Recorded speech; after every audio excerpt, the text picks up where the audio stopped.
Hello everyone. I hope you've had a good week, and I've been looking forward to catching up with you all again and talking about a new topic. So this week we're going to talk about heads and dependents. So what this involves is assuming that we can divide a linguistic structure up into phrases. So a good example of a phrase would be the old man. So the old man is a noun phrase, and it is a noun phrase in a sentence like the old man is sitting over there, or I saw the old man. And the old man consists of three parts: the, old, and man. But we call it a noun phrase, and the reason why we call it a noun phrase is that from a semantic perspective, the old man is a kind of man. Therefore, the head of it is the man. And syntactically, it is a noun phrase. It takes the place in a sentence where a noun phrase can go. The old man is over there, he is over there, or you could name him, Stephen is over there. And that you can replace a noun phrase with a pronoun or with a personal name, and that shows that it's a noun phrase. So syntactically, we know that the head is man because it is a noun phrase, and that the head has to be a noun. And semantically, we know that man is the head because the old man is a kind of man. Okay, now the and old are the dependents in that case. So heads are typically obligatory. They define. So the old man is a kind of man. Dependents are typically optional. You could just say the man. In English, a the has to be there, or maybe an a. But they do what we call contribute and restrict the meaning. So the old man reduces the number of men that can be referred to. It contributes further information, and it restricts the meaning. So that's how we identify the head. Now, a prepositional phrase is another kind of phrase that we have. And so I brought up this sentence, which here in Australia is very timely. You could replace Easter holidays with Bihu holidays and say, I spent the Bihu holidays in my house. And in my house is a prepositional phrase. It has a preposition at the front of it. My house is a noun phrase because my house is a kind of house. But in my house can't be replaced by the sort of thing that a noun phrase could be replaced by. You can't replace it by it. I spent the Easter holidays it, or I spent the Easter holidays, or I spent the Bihu holidays it. Can't replace it like that. But you can replace it with an adverb, like here or there, or with a prepositional phrase in it. But the point is the location part can't be removed. So that's why in is the head of this phrase. I spent the Easter holidays in it. I spent the Bihu holidays in it. Okay, now the relationship between a head and its dependents can be marked in basically one of four ways. The marking can be on the head, the marking can be on the dependents, the marking can be double on both, or it can be on neither. Now we're going to look in this short lecture at marking within a sentence or a clause. And so the head of the clause, for the purposes of this argument, will be the verb. And the dependents are the noun phrase arguments. We talked about arguments last time. So if we look at the first example, which is from the Jirbal language in North Queensland, this will be pronounced something like Balan, Tugumbil, Bangul, Yarngu, Bangu, Yugungu, Balgan, something like that. And let's remember what these abbreviations mean. So ABS is the absolutive, the case that marks S and P.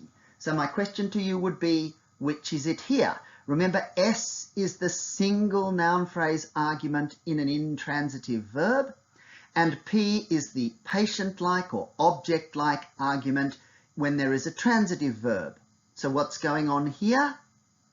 This is surely a transitive sentence, so surely the absolutive argument, the woman, is the P argument. The ergative is the case that marks the A, that is the subject of the transitive verb. And here we see that Bangul Yarangu, the man, is marked in the ergative case as the A argument. And finally, there's an instrumental with the stick. This is a language where the instrumental argument, instrumental marking and the ergative marking are a little bit different. And you'll see that each one of these words, the man, the woman, and the stick, has an article. So balan is the form when it's absolutive, bangul when it's ergative, bangu when it's instrumental. So what is this? What do we have here? Where is the marking of the relationship between the verb, balgan hit, and the noun phrases, the woman, the man, and the stick, done? Well, the answer is it's done on the noun phrases. So this is a case of what we call dependent marking. Now let's look at another language, Hmong, spoken in Southeast Asia, not actually that far from where you are now, but a little way in southwestern China, in Laos, possibly a little bit in Burma, a little bit in Thailand. And here, I think the V may represent a tone marker, but I'm not sure, so I won't try and pronounce it. The first word KUV means I, the second word MUS means go, and then the last word means a store.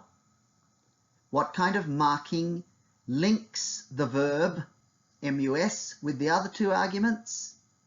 The answer is there's no marking here. Let's have a look at the Abkhaz language, which is spoken in the North Caucasian region in the country of Georgia, although I think actually Abkhazia is a semi-independent country at the moment. So here we see the man, the woman, and the book, and all these are marked with a prefix a. So that only indicates the. There's no case marking here. The man gave the woman the book. Where is the marking indicated? Well, this one is a bit trickier because you probably haven't seen languages that do this, but the marking is all on the verb, and it's in the form of the prefixes to the verb. So the first one, which is a 0 marker, references the book. The second one, the third singular feminine, the form is l. That references the woman as an object. And the third one, which is the letter Y, third singular masculine, references the man as the subject. So this verb contains on it information about who the subject is and who the object is. Consider Assamese, where you have information about the subject on the verb, kam, kau, kabo, kabe, etc., but you do not have information about the object on the verb. So this is an example of head marking, the marking of the link between the verb, which is the head, and the noun phrases, which are its dependents, all being done on the verb. And here's the last example, Belhare in Nepal, again not that far from where you are. What do we have here? Well, what we have here is what's called double marking, marking on both. So we have an ergative marker indicating the A, the transitive subject, on the monkey. We have an absolutive marker indicating the P, which is the object of the transitive verb, on the children. But we also have markers indicating the A and the P on the verb itself. The prefix N in front of the verb references the a argument, the monkey, and the suffix chi on the end of the verb references the p argument, the child. So this is double marking. So what we have seen over the last 4 slides are the 4 logical possibilities. And we'll just go back. I don't think I can go back and look at them. Never mind. You can go back and look at them yourselves. Some languages mix the marking, some head and some dependent marking.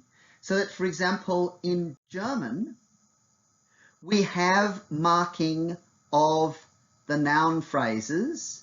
So the ich and wir, I see the bird, we see the bird, the word meaning ich, the word meaning I, ich, and we, wir, which are cognate to the English words. These mark case and therefore mark the relationship with the verb. So that's dependent marking. The object, the bird, den Vogel, the bird itself, the head of the noun phrase, isn't marked for the accusative, but the phrase is because the article, the German equivalent of the, is marked for the accusative. So this is dependent marking. Ich sehe den Vogel. If we turned it the other way around, it would be der Vogel, subject form seht, or something like this, mich. So the forms of those will change. So this is dependent marking. But there is also marking on the verb, but only marking of the subject, or in this case the a argument. So only the first person singular, ich, is referred to on the verb. So it's a mixed system, but it's not full head marking. Not like we saw in the examples from Abkhaz and from Belhare, where all the arguments were marked on the verb. Okay, we can do this same thing with noun phrases. And I want to give you an example from an indigenous language, tribal language here in Australia. It doesn't have a standardized spelling, and I've used one where we use voiceless stops. Because in these languages, P and B are not distinguished. So bring, bring, bring, this would be the way you would pronounce the word for bone. Wangin, boomerang, nguya, camp, papak, heart, ganai, man, wadan, possum, wurak, tail, rukurt, woman, and ganing. That final ny stands for ny sound. Ganing, a yamstick. Now what happens when you do possession in this language? Well, so the possum's bone, wadanda bringa. The possum's heart, wadanda papak a. Remember that the word for possum was wadan, the word for bone was bring, the word for heart was papak. So what do we have here? We have double marking, marking both of the possessor, the possum, and the possessed item, the bone. And which is the head? In the sentence, the possum's bone, the phrase, the possum's bone, which is the head? Answer, it's the bone. What kind of thing is the possum's bone? It's a bone. But here you have double marking. You have marking on the dependent, the da on wadan, and you have marking on the head, the a on bring. Now this raises an interesting possibility. There's a few interesting things about the form of the marker. You'll see it's sometimes da, sometimes a, sometimes ma. We're not quite sure what the distribution of those are.